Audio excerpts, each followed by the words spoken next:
بسم اللہ الرحمن الرحیم۔ محترم ناظرین، جیسا کہ پچھلی ویڈیو کے اندر آپ نے دیکھا ہوگا کہ مسلمانوں کے ایک چھوٹے سے لشکر نے کس طرح روم کے عیسائیوں کے بہت بڑے لشکر کو، جس کی تعداد 1,00,000 سے بھی زیادہ تھی، اور مسلمانوں کے چھوٹے سے لشکر کی تعداد 3,000 تھی، اور 3,000 کے ساتھ 1,00,000 کو بری طرح شکست دے دی تھی۔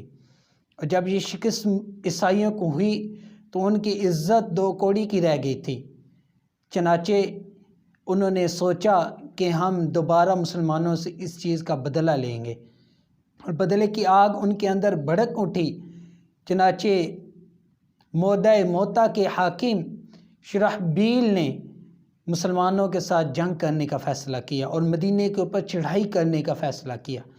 چنانچہ اس نے اس سلسلے میں اپنے بادشاہ ہرقل کو بھی اکسایا، ابھارا جنگ کے اوپر، اور اس سے مدد طلب کی۔ تو ہرقل بادشاہ نے 40,000 کا لشکر لے کر خود اس کی مدد کے لیے پہنچ گیا، اور اس نے سوچا کہ ہم مدینے کے اوپر چڑھائی کریں گے۔ اتفاقاً ان دنوں میں مدینہ طیبہ کی طرف ایک قافلہ شام سے پہنچا تھا جو تجارت کی غرض سے شام کے اندر گیا ہوا تھا۔ تو اس قافلے والوں نے بیان کیا کہ ہرقل بادشاہ مدینے کے اوپر چڑھائی کرنے کا ارادہ رکھتا ہے۔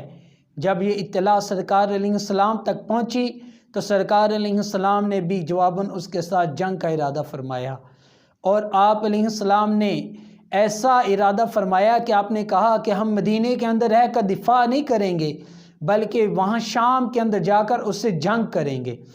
دفاعی جنگ نہیں، بلکہ آگے جا کر جنگ لڑیں گے، تاکہ اس کے اوپر صحیح ہماری ہیبت بیٹھ جائے۔ چنانچہ سرکار علیہ السلام نے جب اعلان جنگ فرمایا تو مسلمانوں کے گروہ جوگ جمع ہونا شروع ہو گئے، اور یہی وہ جنگ ہے جس کے اندر حضرت سیدنا صدیق اکبر رضی اللہ تعالی عنہ نے مجاہدوں کے لیے اپنے گھر کا سارا سامان صدقہ کر دیا تھا۔ صرف اتنا نہیں، بلکہ اپنے گھر کی دیواروں کے اوپر ہاتھ پھیر کر یہ بھی دیکھا تھا کہ اگر کوئی سوئی رہ گئی ہے تو وہ بھی میں اٹھا کر اللہ کی راہ میں صدقہ کر دوں۔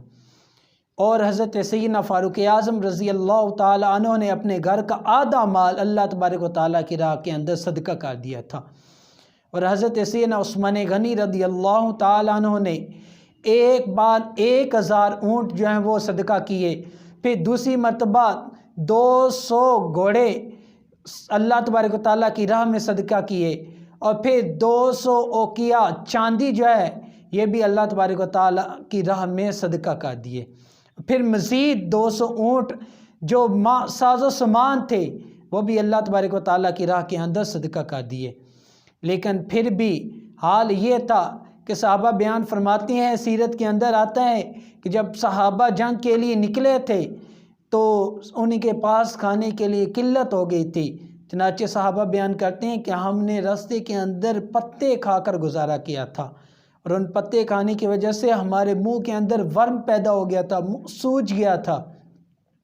چنانچہ یہ لشکر مدینہ طیبہ سے ثنیۃ الوداع کے مقام پر پہنچا، اور پھر وہاں سے سفر کرتے کرتے کرتے شام کے اندر تبوک کے میدان پر پہنچا۔ اور جب یہ لشکر سفر کرتا کرتا چلتا چلتا تبوک میں پہنچا اور یہ اطلاع ہرقل بادشاہ کو ملی تو وہ اس کے اوپر بڑی ہیبت طاری ہوئی کہ ہم جس بندے سے لڑنے کے لیے، جس بندے کے شہر کو تباہ کرنے کے لیے جا رہے تھے، وہ بندہ تو ہم سے جنگ کرنے کے لیے ہمارے ملک کے اندر آ گیا ہے۔ چنانچہ اس کے اوپر بڑی ہیبت طاری ہوئی، وہ اس میدان سے بھاگ نکلا، اور اللہ تبارک و تعالیٰ نے بغیر جنگ کے مسلمانوں کو فتح عطا فرمائی تھی۔ اور اس لشکر کے تشریف آوری لے جانے کے درمیان اللہ تبارک و تعالیٰ نے سرکار علیہ السلام کو بہت سے معجزات سے نوازا تھا۔ جن معجزات کو اس چھوٹی سی ویڈیو کے اندر بیان نہیں کیا جا سکتا۔